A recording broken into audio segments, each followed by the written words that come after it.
Hello, everyone, and welcome to the Ann Arbor District Library's AADL TV YouTube channel. Thanks for tuning in for tonight's presentation of Exploring the Mind with the University of Michigan Department of Psychology and Dr. Kai Cortina. In just a moment, Dr. Christopher Monk will introduce our guests. If you enjoyed this program, don't forget to click like below and follow our channel for more AADL programming. Thanks. Okay, thank you for tuning in. Today we're very fortunate to have Dr. Kai Cortina present some of his very interesting work. Kai is a professor in the Department of Psychology here at the University of Michigan. He received his PhD in educational psychology from the Free University in Berlin, Germany. The focus of Kai's research is on learning motivation in school, improving teacher practices, and the long-term effects of schooling over the life course. He is also an expert in statistics, and so he often uses advanced statistical approaches on international studies that examine school achievement as well as student learning. Kai's talk is entitled, "Do Teachers Respond Fairly to Misbehavior? Findings of a Mobile Eye Tracking Study in Regular Classrooms." Here is Dr. Kai Cortina. Thanks, Chris, for this nice introduction. I'm sharing my screen and I hope, let's get started. Since Chris mentioned that I am an expert in statistics, while this is true, I promise you there is not much statistic. In the end, a little bit, but I will not focus on the statistics behind this. You have to, when I talk about effects that we find, you have to just believe me that they are statistically sound and proven. Yeah, so my talk, I might even have simplified the title, "Do Teachers Respond Fairly to Misbehavior?" And this is a research project that is based on an eye tracking study. So keep this question in mind. I will take you on a long journey, but I will come back to answer this very question. So again, welcome everybody. I'm so grateful that I got another opportunity to present research that we are doing in my research lab. So this remarkable series together with the Ann Arbor District Library. More than other fields in psychology, educational research needs the interaction with the field of study, which is mainly, in my case, the public school, the students, the teachers, and the parents. So today I want to report the findings of a study that is an offshoot of a larger research project funded by IES, the Institute of Educational Science, through a grant to my dear friend and colleague, Kevin Miller. And that grant is quite some years ago, before COVID. However, the research that I will present would not have been possible without the tenacity of my graduate student, Blake Ebright, who did the heavy lifting of coordinating the reanalysis of roughly 50 hours of classroom video for this project. The goal of this presentation is twofold. On the one hand, I want to answer the question in the title, namely, whether teachers are fair in their response to student misbehavior.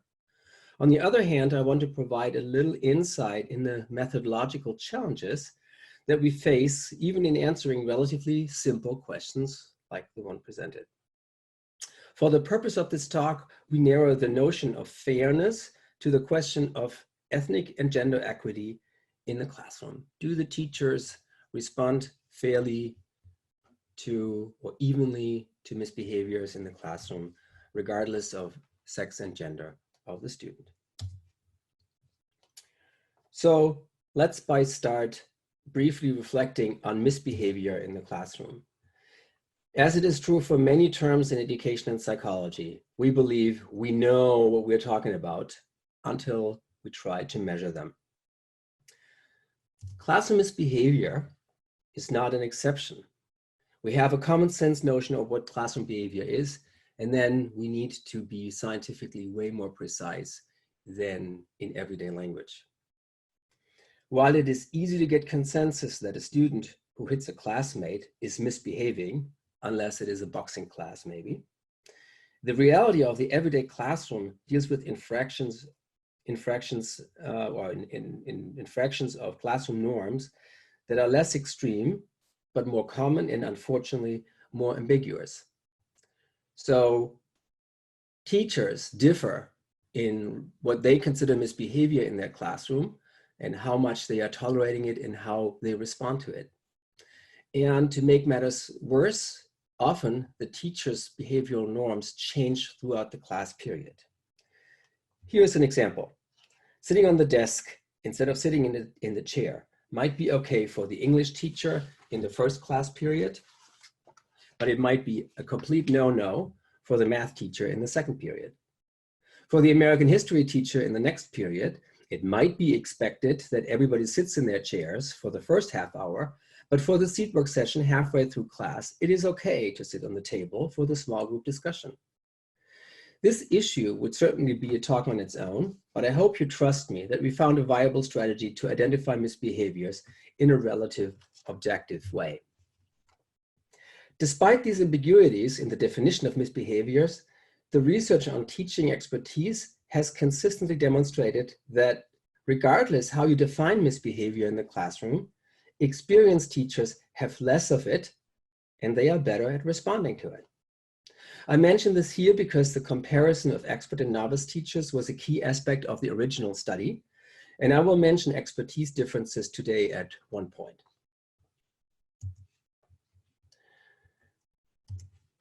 When we as educators talk about misbehaviors, we do this against the backdrop of the theoretical notion of what a good classroom looks like and what the fundamentals of classroom instructions are. In the discussion, I'm happy to go more into detail, but for now it suffices to say that there are roughly two schools of thought which are not mutually exclusive but emphasize different aspects. On the one hand, there is the traditional view of teaching as an art, which emphasizes the socio-emotional aspects of the interaction of the teacher with the students, based, for example, the ethic of caring. Nell Noddings is a renowned researcher in that school. But arguably the most famous representative of this line of thinking is Jacob Kounin and his concept of withitness, which is an awful word and it always gets underlined by spell checkers. But it is, what he means with this is the teacher's competence to sense the beginning of students' loss of focus, and he is with the students, so he can or she can take sides, the teacher can take sides and sense where the students are currently socio-emotionally.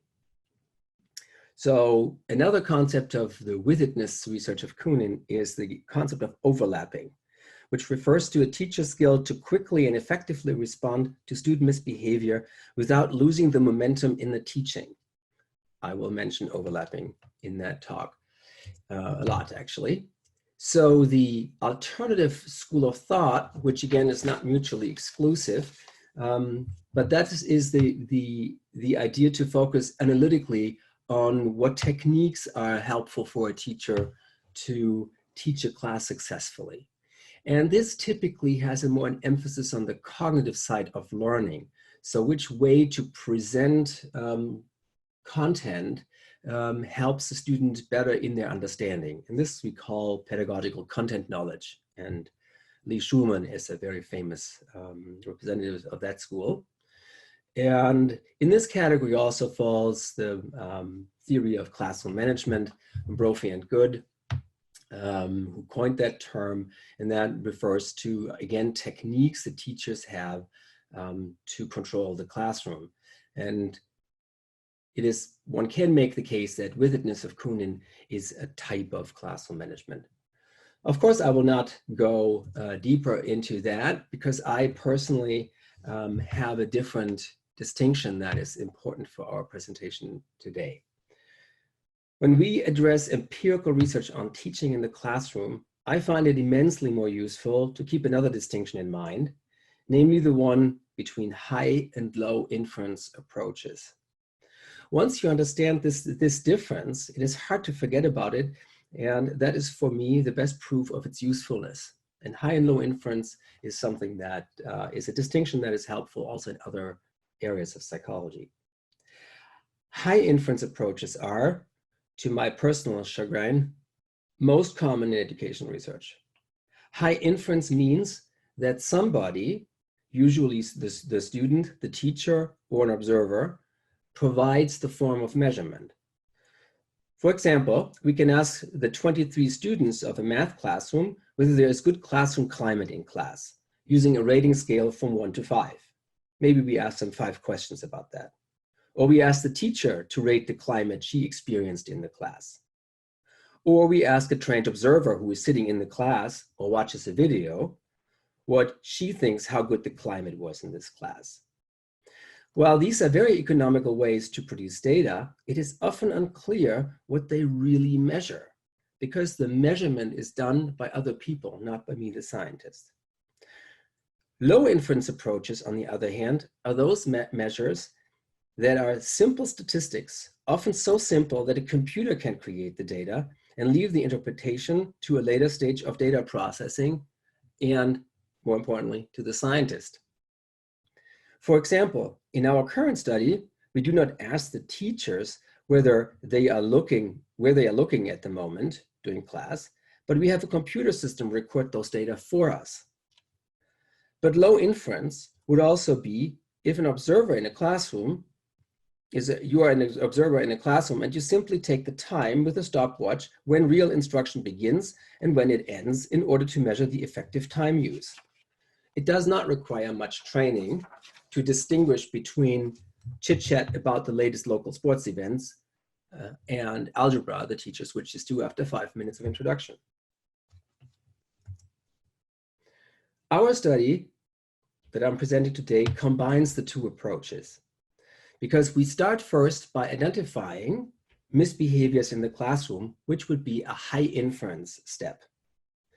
Then we check using a computer program whether the teacher actually paid attention to this misbehavior. That is the low inference component. And afterwards, we interpret the responses of the teacher, which is a high inference step. So we start with a high inference step, having a low inference step, and come back to the high inference step. So here's how the 3 steps look, one at a time. And here are the questions that we're addressing at each step. The first high inference step is the question, does the student misbehave? So doing the screening of stationary video footage, we identified student misbehavior and categorized it based on a rubric we developed. In the second step, the low inference step, we asked the question, does the teacher see it? So we use the mobile eye tracking system, which I will explain. And in the future, I will just call this MET, mobile eye tracking. And we use the MET to check whether the teacher has seen the misbehavior sufficiently, I will explain what that means, to potentially respond to it. If she has seen it, we follow up with the analysis of the reaction to it. As you will see, and I will document this, if they have not seen it, then there is no reason to look for response because the teacher doesn't respond to it. Makes sense, right? So on the next slide, I have just some statistics about the study itself.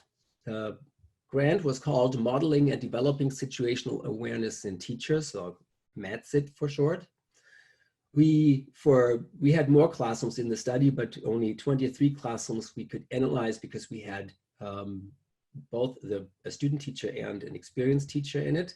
So 23 classrooms with a total of 538 students were analyzed for the purpose of the study. We had 2 class periods recorded for each classroom, one taught by the experienced teacher, and then the same subject taught a day or up to a week later. And then the class was taught by the student teacher. This is a very important feature of the design because we could directly compare differences between expert and novice teachers because they were teaching exactly the same students and the same subject. We have a huge variety in this study in terms of grade levels, but also with respect to subjects, that are taught, school subjects, but also with respect to the socioeconomic background of the neighborhoods the schools were in. It is all in Southeast Michigan, and Arbor is, by the way, included, but also schools that are more located towards Detroit. We had, the setup was for all classrooms is that the teachers were wearing the MET equipment, and we had two or three regular or conventional video cameras. The cameras were put in place so that all the students could be seen at least on one camera all the time. So let's start with the first step, the identifying and coding of the misbehavior. Remember, this is the high inference step. Does a student misbehave? That means we had to train a fleet of 10 undergraduate coders to really scrutinize those videos and always indicate when they see a misbehavior according to our rubric of misbehaviors. This rubric was developed with some pilot videos that we took, and we had in group discussions developed, when the first misbehavior was identified, we gave it a name, and then we looked for the next misbehavior and saw whether it falls under the same category or we opened a new one. And this is called a hermeneutic circle because we went back to the very beginning once we had these 8 different categories and recoded the videos that we used to train ourselves with. We differentiate now 8 types of misbehavior, and each incident throughout all the videos was exactly attributed one label. If 2 were applicable, the coder gave the code for the more disruptive aspect. I will not go over all the 8 categories here, but I want to mention that those categories were developed by us and seem to be in part arbitrary. However, our undergraduates who were trained to use this rubric, they occasionally needed discussion about the differences between them, but have never expressed the need to add another one. So for that reason, we are quite confident this is a rather extensive list of misbehaviors we really see. Just as an aside, those misbehaviors of people that come to mind when people talk about it, like students hitting each other, for example, all fall under the category of other, and they are extremely rare. In our case, we almost never see that. So in order now in the second step to identify whether or not the teacher has seen the misbehavior, we use the MET equipment. The mobile eye tracker follows the movement of the pupil and can determine at which point a fixation of the eye happens, which means that the human focuses on an object in the field of vision with only minimal movement, so that cognitive process is actually possible. So when you see, the lay understanding of seeing is cognitively a little bit more complex.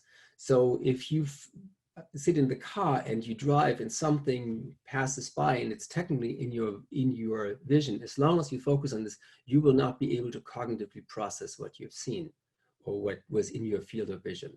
So focusing on something is an important aspect of mobile eye tracking, because this is typically the unit of analysis that we are using. So we use fixation as the unit of analysis in all MET studies, not just whether somebody has seen something. On average, we record, just to give you a flavor of the numbers, we usually use fixation. On average, we record 4,276 fixation on a teacher in a 45-minute class period. And if you want to know what the teacher was fixating on, unfortunately, you need to analyze each individual still picture of that fixation moment. You can imagine how long it took us to code all the 222,338 recorded fixations in the context of our study. But for our study today, the use was a little simpler. Our research assistants simply had to determine whether the teacher focuses at least once on the student during the time the misbehavior happened. To give you an idea what an MAT video looks like, I have a 25-second clip on the next slide. I hope that works. Some people get seasick watching it, so when it happens to you, just look away for the duration of the clip. And I don't see the clip. Oh, there it is. Wonderful. I hope it starts. Dass wir einfach mal gucken, wie sieht es aus mit den Formeln. Da würde ich Sie bitten, dass Sie einfach nach vorne gehen und wenn Sie eine Formel nennen können, sie eintragen. Ohne dass ich jetzt die einzelnen aufrufe, oder? Armin geht.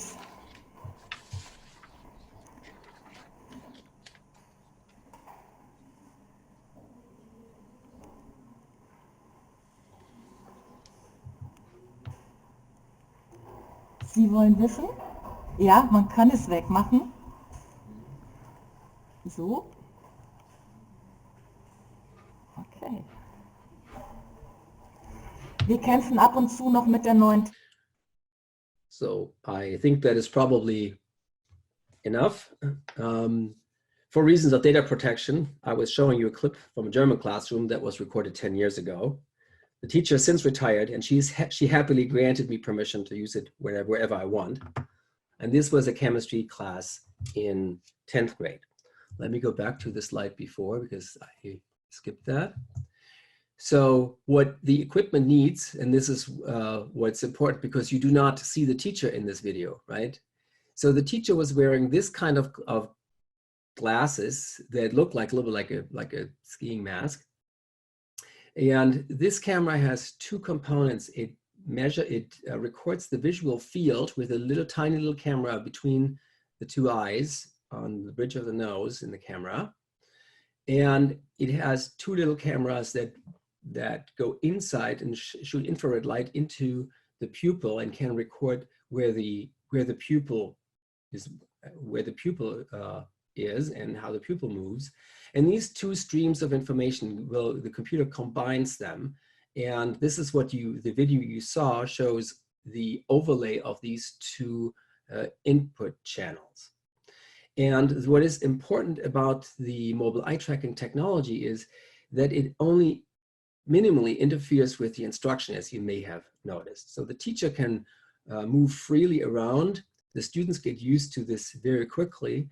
And we have, in the end, a low inference movie that we can analyze.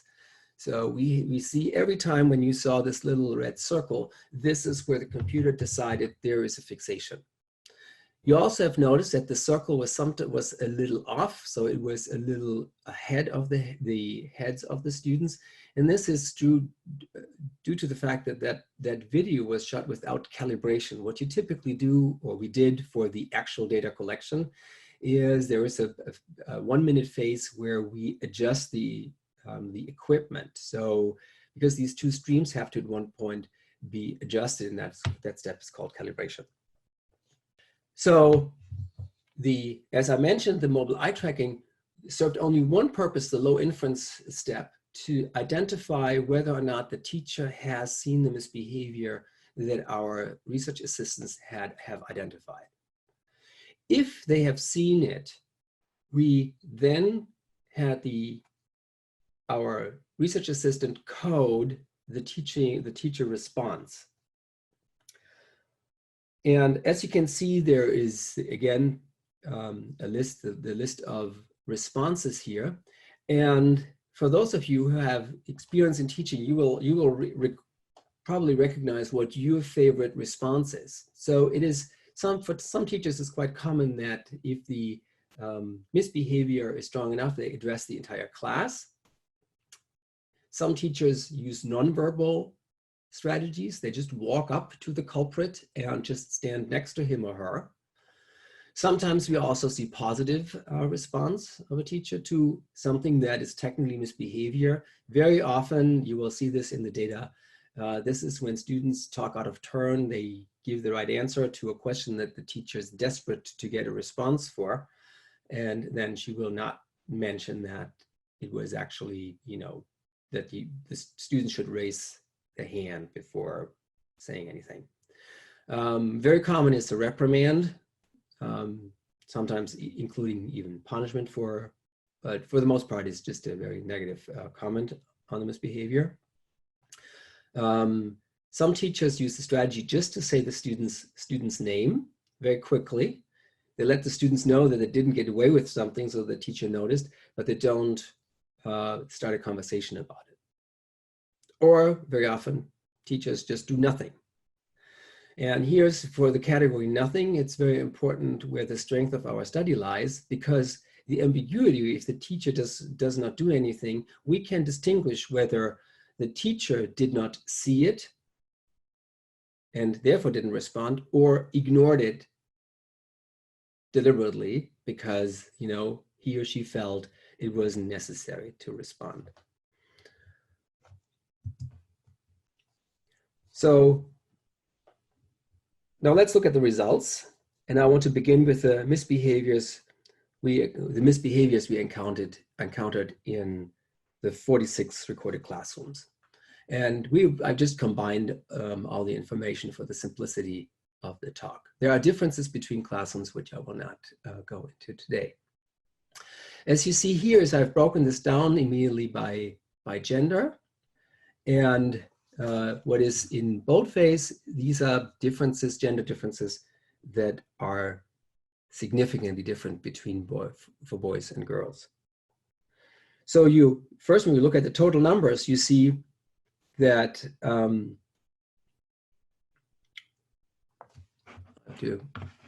sorry, I can't see this here on my screen.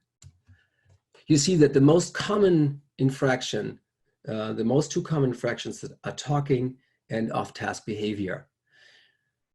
Since we all have been students, you know, we cannot pretend we are surprised about that. But this is important always to remind ourselves that the most common misbehaviors are typically the ones that a lot of people consider more benign, but that does not mean that they are very disruptive for the teacher, for him or her to continue with instruction. So as I mentioned, for those of you who have teaching experience, it will not come as a surprise. But just as an aside, I have noticed in talks about this study that non-teaching audiences stumble over this finding. My explanation is that many people outside the teaching profession think that the occasional chat with a student sitting next to you or gazing out of the window for a minute does not qualify as misbehavior. But for teachers, these are behaviors that make their work stressful and not the fist fight, which according to coming of age movies happens on a daily basis, right? But of all the 3,393 misbehaviors we coded, we only saw 4 physical interactions, and only 1 was potentially harmful, causing maybe a bruise. So the most common misbehaviors, talking and off-task behavior. When we look at the gender differences here, you can see, if you assume that there is, which is true, roughly a 50-50 split between male and female students, that boys commit more norm infractions as common sense would have predicted. You see at the bottom line, we have 1,934 for boys and 1,459 for girls. Boys fidget more than girls and are more distracted, well, you know, show more off-task behavior, while girls show a penchant for chatting. So if we sum this up, yes, boys are more likely than girls to show infraction of the classroom norms. That is to be expected from our common sense experience. Talking and off-task are the most frequent infractions for both genders. Noticeable profile differences between boys and girls follow pretty much traditional gender stereotypes. We have the chatty Cathy and the fidgety Philip.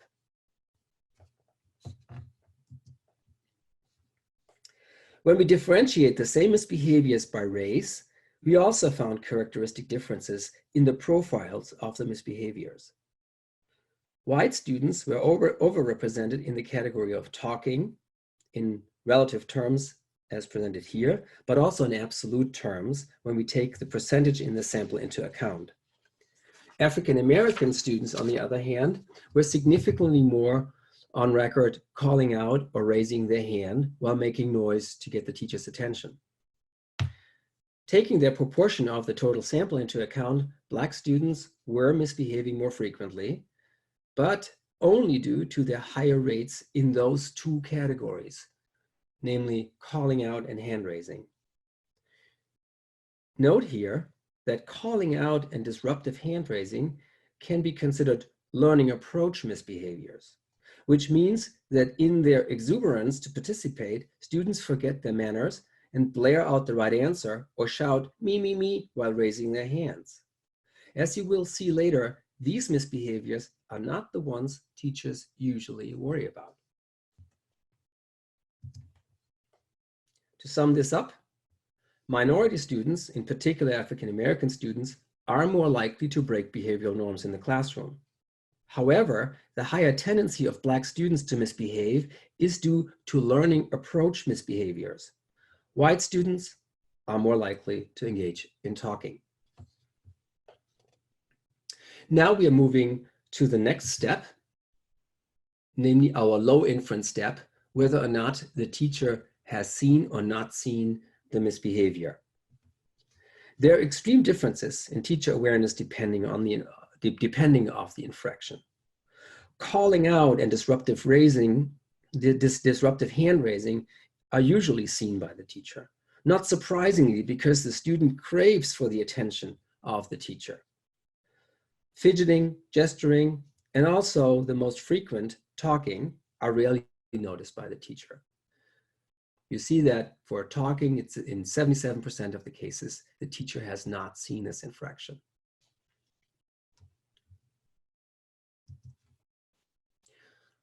Overall, exactly 2/3 of misbehaviors go completely unnoticed by the teacher. Talking and off-task behaviors are the most often overlooked. Calling out and hand raising have the highest chance to be noticed.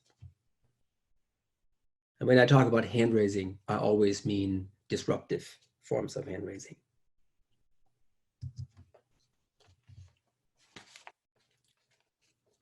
When we focus on teachers' responses to misbehaviors, we are at this point logically forced to ignore 2/3 of the misbehaviors, namely all those misbehaviors the teachers have not seen.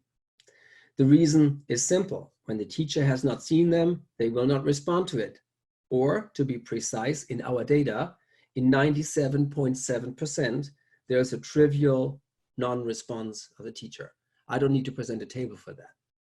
But I mention this because it validates our approach. Is that if this had not been the case, if we had seen a lot of responses of the teachers, I would have questioned the rationale of the low inference step. Because we can now say, yes, if the low inference step demonstrates that the teacher has seen it, then she really had a chance to respond.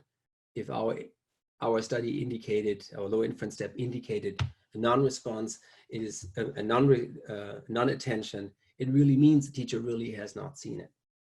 And we come to this conclusion without ever asking the teacher herself. So in this table here, I have distinguished between expert and novice teachers. At this point, it is of interest to distinguish between the two, because, as you can see from what is highlighted where we see differences, Jacob Kounin would be very happy with these results because they are consistent with his theory of teacher expertise. Because strategies where experts and novice differ can be interpreted in terms of effective overlapping strategies. Walking up to a disruptive student and standing next to them, or simply saying their name, prevents the teacher from getting derailed from their instruction while still addressing the misbehavior in a subtle way. And you can see that that's the highlighted or the bold nonverbal, that is walking up to the student or says name. These are the responses that expert teachers do significantly more often. And on the other hand, novice teachers tend to address the class, the total class more often, which is the most stopping you in the tracks way of responding, because the teacher cannot continue with her instruction at this point if she does that. Up to this point, we have only looked at the teacher's responses regardless of what the infraction was, knowing quite well that the response will not only depend on whether the teacher has seen the infraction, but also what type of misbehavior it was.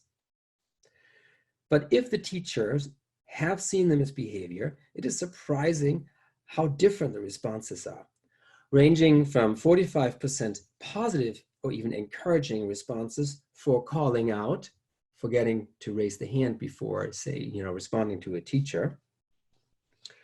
Or looking at the bottom of the table, it becomes clear that across all misbehaviors, the negative response is almost as common as a non-response.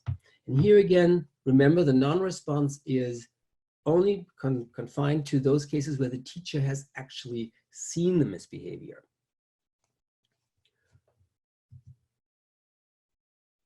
So to sum up, this response is the response of teachers. If a teacher has not seen a misbehavior based on MET, there's a 98% chance of non-response, which is trivial. Experienced teachers use more overlapping response techniques than novices. Novice teachers tend to resort to address the whole class for single misbehaviors, which disrupts instruction. Teachers rarely catch students talking or being off task, but if they do, they reprimand the students more often than not. Let me just go back to that slide here. So you see for talking, if the teacher sees him, she sees it, if she sees it, you see that we get a negative response in 52% of the cases. For off-task behavior, it's even higher, 58% of the cases. So while these are often overlooked, if the teacher sees them, she responds quite clearly to them, in particular if it's an expert teacher, by the way.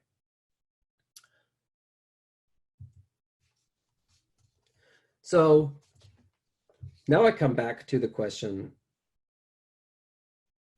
of the demographics, whether or not the demographics matter. So you might have noticed that the analyses at this point are starting to getting very complex.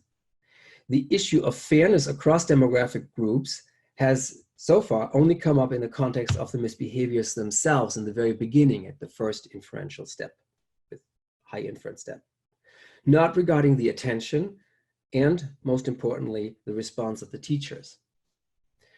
So let us start here with a simple insight.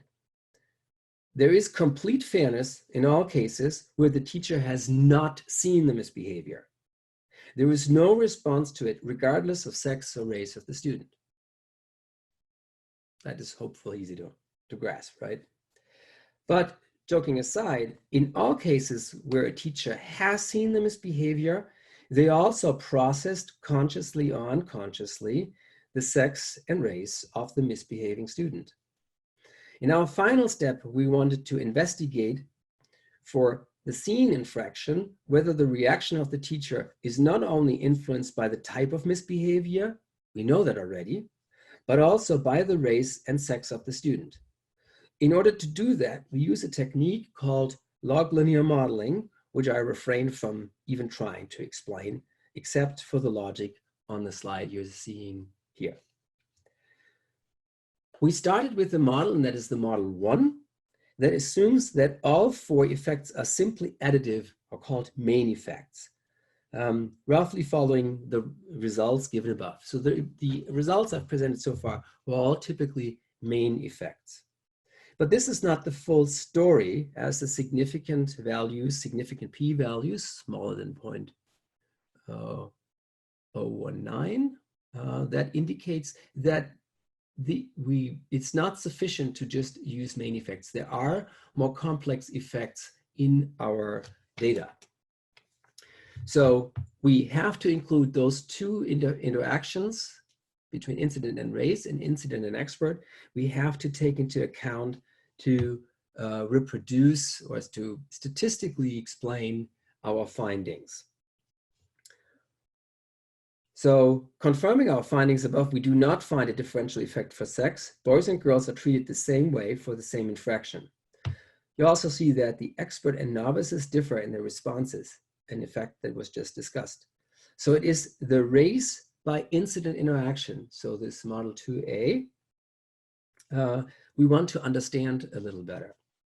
For this purpose, we ran separate analyses for each individual infraction. Go to the next slide. So this is now our strategy here is I'm looking at all the cases where we saw calling out. And remember, calling out was done more often by African-American students. And I see, and I look for the effect of race with respect to the response of the teacher.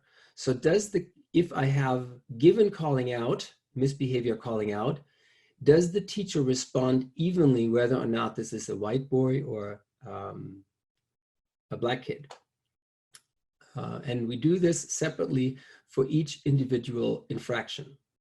As you can see, everything that is dark blue, there is no significant difference. So if a student is calling out, regardless of gender or race, we get no difference with respect to how the teacher responds to it. But we do see for two infractions differences by race, and that is talking, if there is talking, and if there is off-task behavior.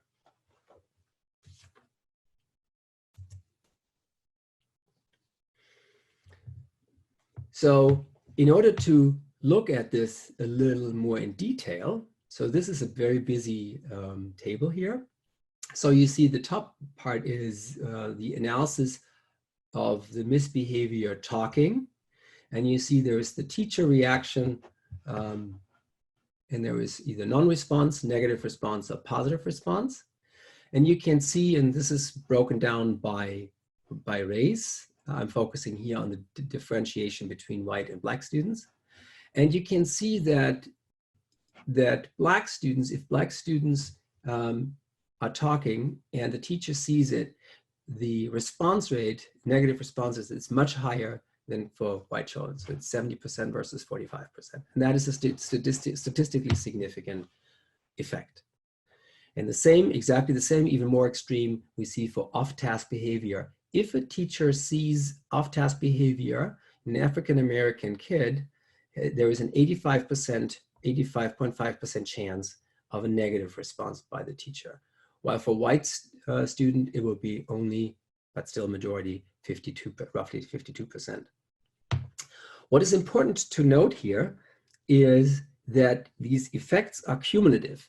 That means that since we have seen also gender effects, so a black boy who was noticed by the teacher to be off task has even a higher chance of 92% chance of a reprimanded response. If that student is taught by the experienced teacher, this percentage goes even further up to 95%.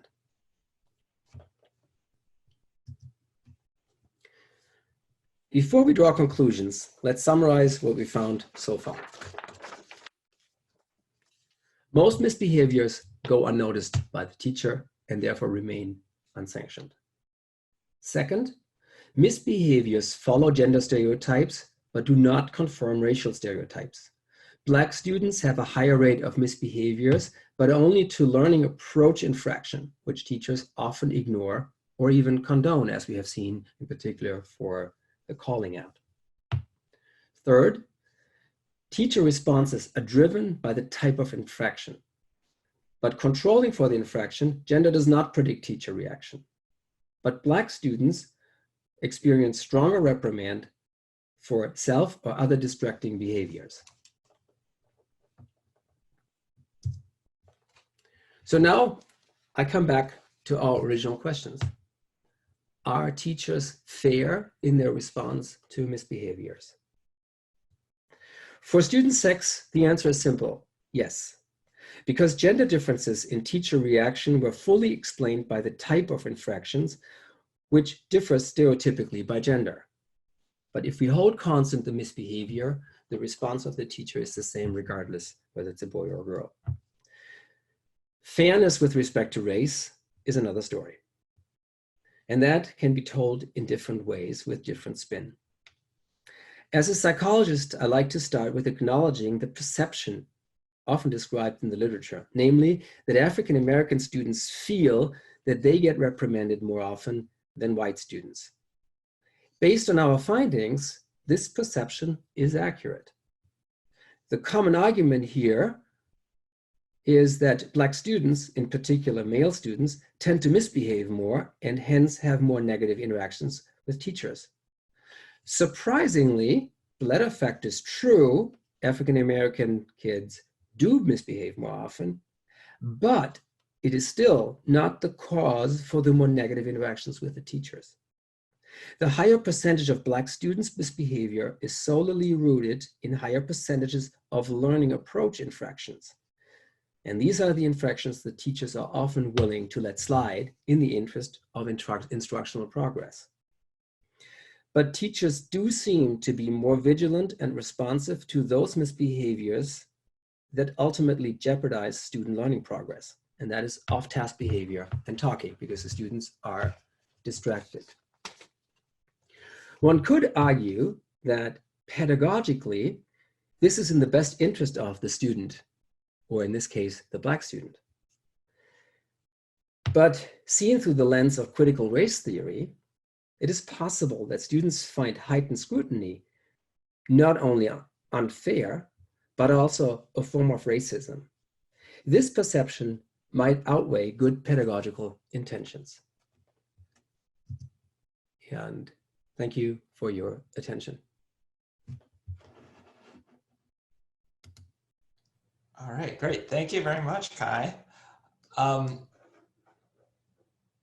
Try to figure out what I should do next. I have a couple of questions. I know that Jackie, you received a question from social media, but I can just go. I haven't seen that question yet, but I can just go ahead with my questions, Kai, if that's okay. Sure. So the first one was about the video that you showed, which I thought was remarkable.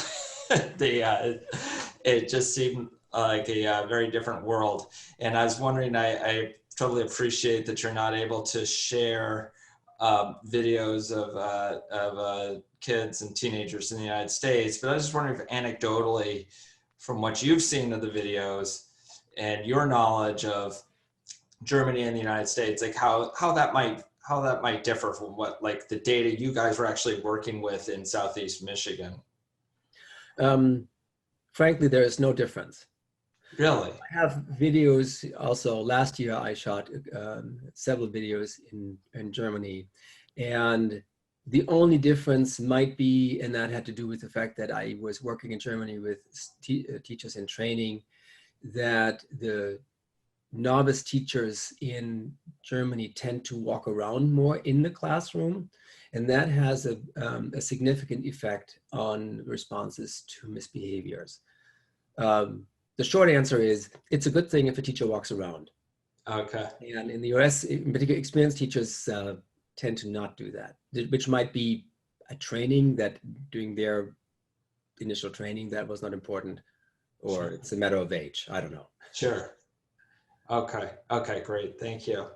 And the second question I had, I just received a question from Jackie, so I'll look at that in a moment. The second question that I had was, so you have a really nice broad age range, and going from, my memory was going from what, first grade to 11th? Mm-hmm. That's correct, yeah. Yeah, so I imagine, like, so you didn't dwell on the age differences. I don't know if you've had a chance to look at the age differences. I imagine the types of misbehaviors would vary across age. I was wondering if yes. you had, Yes, that is definitely true, and I could not go into that. It is also a little difficult because the pedagogy is so different for elementary schools and middle and high school. So it's always easier to focus on the classroom situation in middle and high school, because that follows more the stereotype. You have kids sitting in their chairs and at desks, while in elementary school, you often have the kids sitting in front of the teacher on the carpet.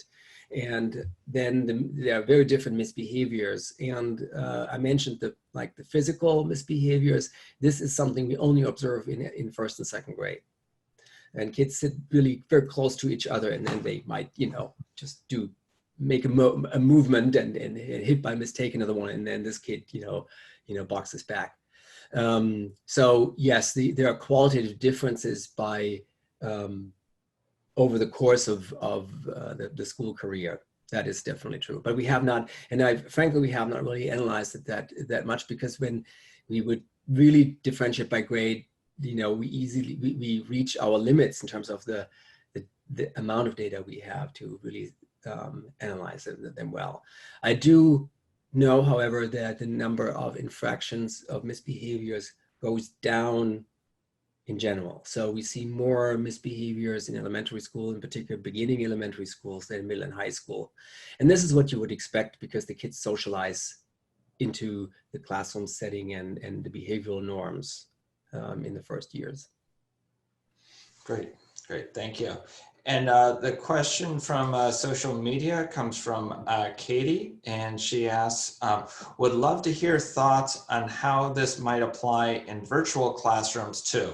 So I think, I'm extrapolating here, but I think she's asking particularly about, the use of eye tracking, or maybe the use of different kinds of misbehavior. Do you have thoughts about either of those?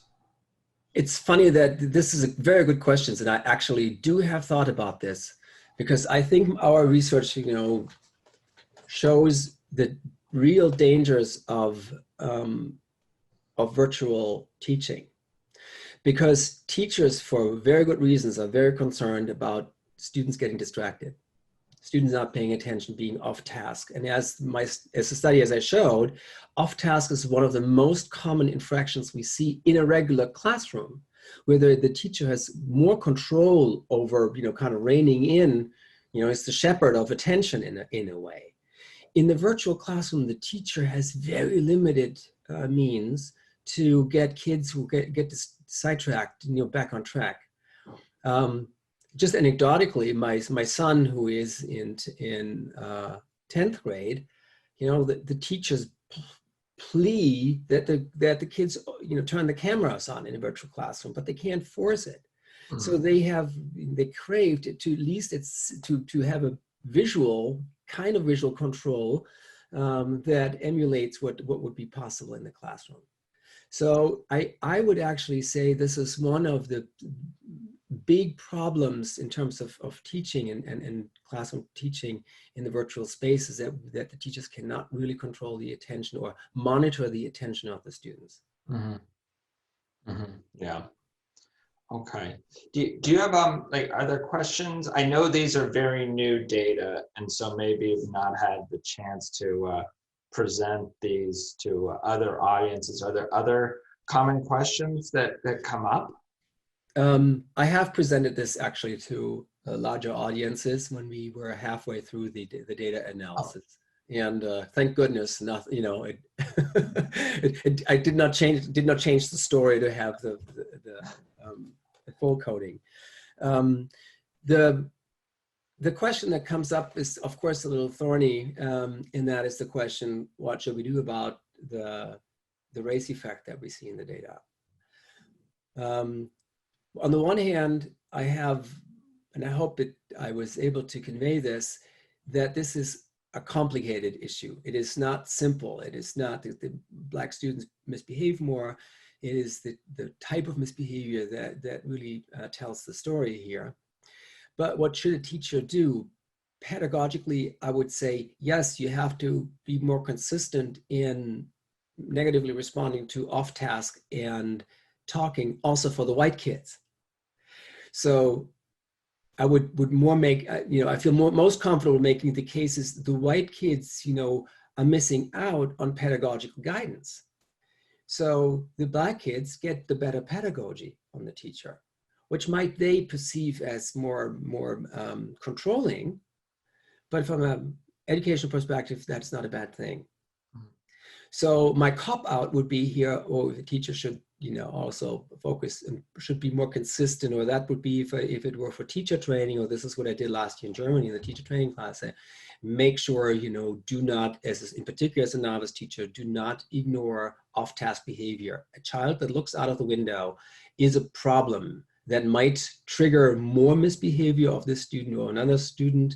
And this student is not following the instruction and might get lost quickly. This is always my story, although I'm not really happy about my own story here. Because if a teacher would really do that, that would require more disruptions. There's more chance that the teacher focuses on classroom management. And if we only focus on classroom management, there is no content taught in a classroom, right? Then the progress in terms of the instruction is then very slow. So I'm afraid I have no real good answer to that question that often comes from the audience. I understand, I appreciate the question. I would have the same question, but I'm not good at giving an answer. Here's the division of labor. I'm a scientist. I'm not, a teacher trainer or a practitioner. I can push this off to those who do in particular teacher training. So one of the novelties of this whole project, I think, is the eye tracking, which is very cool. What's the experience of the teacher using that? And I mean, do they forget it's there, or is it cumbersome? And how do you see this being used in the future as well? Yes. Oh, this is now the technology that they have nowadays is even more lightweight. So the teachers sometimes complain about the weight on the nose. Oh. So when I use it, for example, I have a red spot here on the bridge of my nose, and that is because of the weight. And also the old devices, the sides of the glasses get hot. So you get kind of at the temples, you're heating on the temples, which sometimes if you record in the middle of the summer, it really, really makes teachers sweat. Oh, yeah. These are the major complaints. I do think, having worn it myself doing instruction, as a teacher, your adrenaline and your focus on the teaching is so strong that you completely forget, in particular, the wire that goes down your back into the fanny pack. I have to speak for myself. I completely forget that. And what is noticeable is that the students also completely forget that in the beginning. Even in elementary school classes, sometimes the teacher makes initially a joke, "Oh, look at my fancy glasses," and then, but that's pretty much it.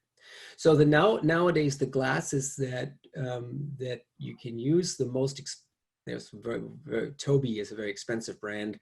You can even have, correction lenses with it. So you could almost wear glasses that the students would not even see that there is recording. There's a lot of progress. So I do see, and I would always advertise to use this in particular in teacher training. This is what I personally have done last year in a class I taught in Germany. I have students recordings of the classroom with their mobile eye tracking and have them themselves see themselves teaching. And there is one big advantage of using the mobile eye tracking, and that is you don't see yourself. So people get very self-conscious if they see a video of themselves teaching, but from a teacher training perspective, that is not important. Whether you have a little tick or something that bothers you if you see yourself, it's more important to see how do you interact with the students, how do you respond to student questions. And this is much more it's easier for the student teacher to see and approach and discuss if they don't see themselves. So the mobile eye tracking is a very effective tool for triggering discussion feedback about effective teaching. Okay, great. Are there other questions that have come up when you've presented this? Yes. So when I present this to teacher trainers, I was asked, well, how expensive is that equipment? And you do not want to hear the answer. Well, I should qualify this. When we bought the equipment, I think it was about $50,000 for a set of goggles and the entire package. Now we are probably down to 10,000. Oh, wow. Yeah, but it's still expensive. Yeah. But there is a do-it-yourself kit that you can order. So if you don't mind, doing some handiwork, you can get an equipment that uses your computer and the software for about $250. Wow. So but that's not everybody's cup of tea to do this Right. themselves. Yeah, but in terms of teacher training, it could be a good, additional tool. Yes, absolutely. Oh, and this is also, I think, very important, that the acceptance of this with student teachers is tremendous. That student teachers love, once they have seen themselves teaching with the mobile eye tracking, they do not like to go back and look at regular video, stationary video. And the main reason is the stationary video optimizes or is shot from the perspective of the student, which is fine, but the teacher wants to see, the perspective of the teacher. So if I, as a student teacher, see an expert teacher teaching, it is more instructive for me to see the mobile eye tracking video than the stationary camera. Because I would see, for example, how the teacher is monitoring the classroom. So an experienced teacher focuses more on the students, and you can see this in mobile eye tracking video, that the experienced teacher, very often while she's talking, she's looking systematically through the rows and makes sure that every student actually pays attention. And then we come back full circle, because off-task behavior is the most critical for learning. Yeah, okay. Great. All right. Well, thank you very much, Kai. And thank you for being the first to do this virtually. It's been an adventure. So yeah, very much appreciated. It has been fun. Okay, thanks.